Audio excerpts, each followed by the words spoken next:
guys, it's Rebecca. So today I'm just going to be doing a video on what it's like studying English at the University of Bristol. So I just got like 5 points just generally on what it's like studying here. I'm a third year at the university, obviously studying English literature, and I'm really enjoying it. I am so glad that I chose this university, and I'm so glad that I chose this course. I really think it's like the one for me, especially after doing like quite a lot of research whenever I was applying. I was so close to going to Queen's University Belfast, had a few offers from there, but I decided to choose Bristol instead because of the actual course content. It suited me and what kind of things that I was interested in a lot more. But there is so many universities that have so many different syllabuses, and you can go and read all of them all over on their websites. But obviously this is where I go, so this is what I'm going to talk about. I'm going to kind of make this a little bit of a series on my channel, kind of talking about not only what it's like to study English, but also more what I have been reading,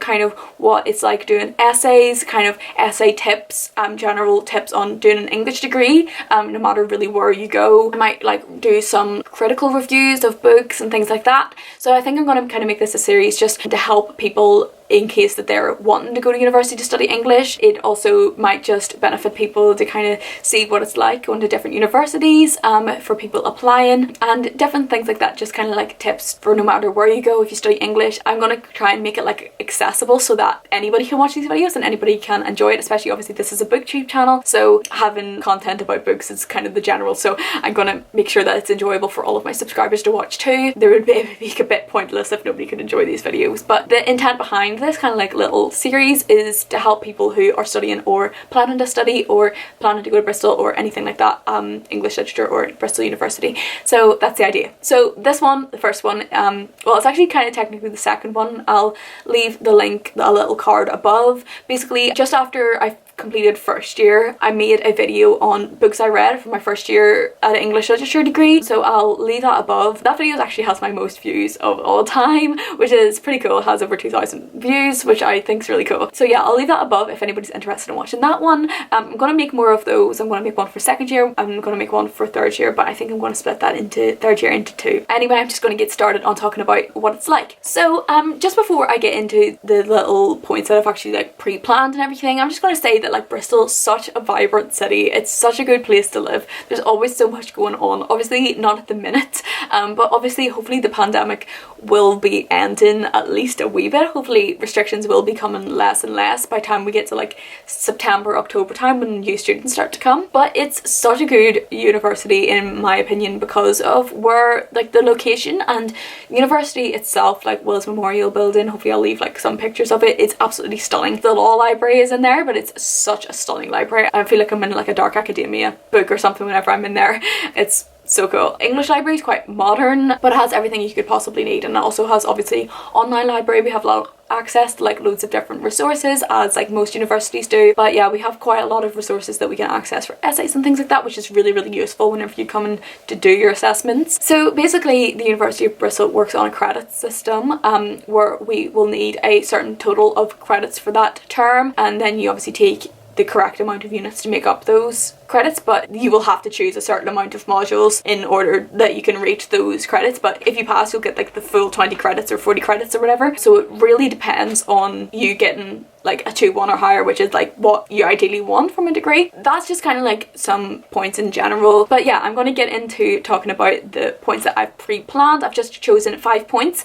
So this is different to the video that I'm going to do on the tips on studying here. So this is just kind of like what it's like, a general kind of like overview, and hopefully these points are at least a tiny bit useful if you're planning on going here or if you're just kind of like interested in what it's like. So yeah, I'll just get into these points. So the first point, I've just got it on like a notebook here. In all honesty, like studying English literature, I think really at any university is incredibly difficult. We're given like an intense amount of reading. Sometimes it can be up to 3 novels a week, which can be extremely intense. We were made to do Middle English literature. I'm pretty sure it's the same as well in first year at the University of Edinburgh. I'm pretty sure that they do it that way, where one of your modules in your first year is Middle English literature to kind of give you a basis for like the starting point of English literature, which is quite a lot of like Arthurian stuff, quite a lot of Chaucer and things like that, and just kind of like random bits and pieces, plays, things like that. That's not my cup of tea, but it really helps for when you then move on, because everything else seems so much easier. But at the time it can be quite difficult because you're given kind of like an abundance of Middle English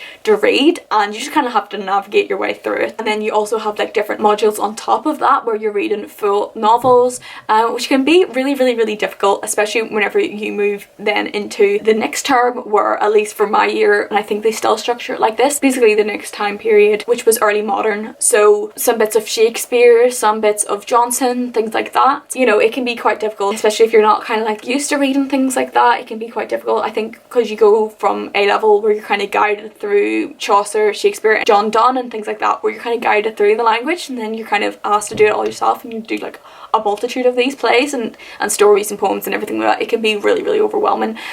So I think like definitely prepare, and a good idea is to try and like pre-prepare. So definitely watch my video on books that I read, because the likelihood is it's going to be like the same kind of thing. So even if you kind of get a grasp on reading that kind of thing, then it can be really helpful. But I'll talk more about that in the tips. So yeah, I think in general it's definitely a really difficult degree, at least in my experience, not only because of the reading, but then also because of the amount of reading and essays that you're expected to do at the exact same time, which can be really overwhelming around like the Christmas period and things like that. So that's like my first point, is just bear in mind that it's quite a difficult degree, but I think it's going to be quite a difficult degree really anywhere you go. So my next point is that I don't know about elsewhere, but at Bristol the English course is very history based, and a lot of lectures will kind of rely on the history behind and the context of when a novel was written, and kind of what they had experienced and what was going on around the time period, which I can think is like one of the most important things when analysing literature, because it has such a massive influence on what the person's writing. Bristol relies a lot on that, and that means that you have to rely a lot on that, because that's going to get you quite a lot of marks in your essays and stuff if you kind of pay attention to context, and it's a lot more detail than like A level and everything like that. You have to read around a lot what's going on, especially if you're kind of going for one research idea. You need to really research that in quite a lot of depth, so that's not only relevant but accurate, and that can be really difficult, and you expect to greatly understand and work with this context. It's not like scary or anything, it's once you kind of get used to it, it becomes like quite easy. I'll add tips for all of these in another video. So the third point that I have here is you will always need to prepare for seminars. Not only are we given primary reading, which would be, for example, you have to read like Bleak House by Dickens, but then you also have to read a few critical pieces that you can then use that critical piece to then adapt to the primary source. You'll have to come into a seminar and basically talk about how that's relevant and kind of what you gathered from that critical piece, and be able to summarize it and pick out kind of keywords and things like that. It really depends on what tutor you get, but a lot of them will kind of ask you what did you think of it, what did you think of, what kind of critic were they, what did you make of it, and things like that. And you kind of have to be able to engage properly, you kind of have to know what's going on, but you don't also have to be like too much where it's like to the point of like some people where it can be like really pretentious. I don't think there's any like need for that, but I think to really, for it to benefit you and to benefit your essays, the best thing that you can do is like to prepare at least like what you're expected to prepare, but sometimes that can be extremely difficult. So also don't worry if you don't get it done and still go to the seminars anyway. I made that mistake of like not going like to so many because I thought that something would happen or I would be like really anxious because I hadn't done the reading, because it is really difficult to stay on top of it. And to be honest, a lot of time not everybody has done the reading. It's just beneficial to do it, but it doesn't mean that everybody does it, and it doesn't mean that you can always get it done on time.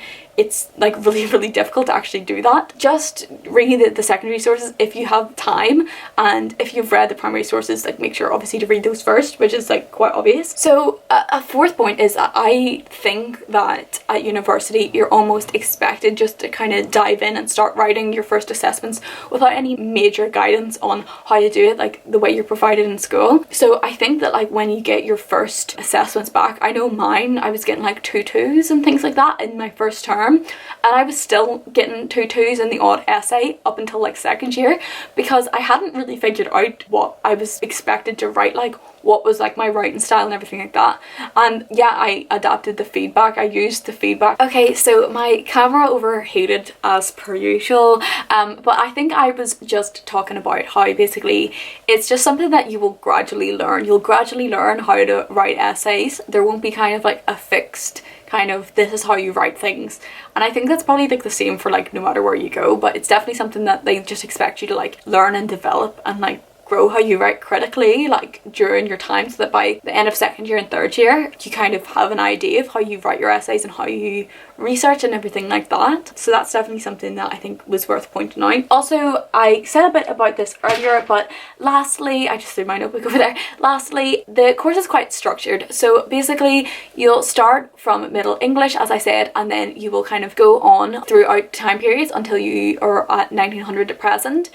So you'll kind of like work up through the time periods of English literature, and because you've done like the earlier stuff, like the more modern classics will become like much easier to read and like a lot easier. Like even like Victorian literature will seem so much easier to you because you're so used to reading like Middle English like during first year and everything. So that's a really good thing actually about like the Middle English. But so it's like the course is quite structured, but you also get quite a lot of choice, especially in third year, on like kind of like what you want to do. You don't actually have to do a dissertation either. You can choose another module, or you can do a 20 credit dissertation, which is basically just in the second term, so it's 6,000 words, or you can choose the 40 credit, which is 10,000 words. I don't know what it'll be like by the time people get in the third year for the 21 to 22 year, but I picked the 20 credit dissertation because I didn't want to do the 10,000 words one, and I did like something else last term instead in that place for what I would have been doing for research dissertation. That's just kind of like an idea on what it's like studying English at the University of Bristol. If you want like a part 2 of this, or if you kind of like want to know like more about what it's like or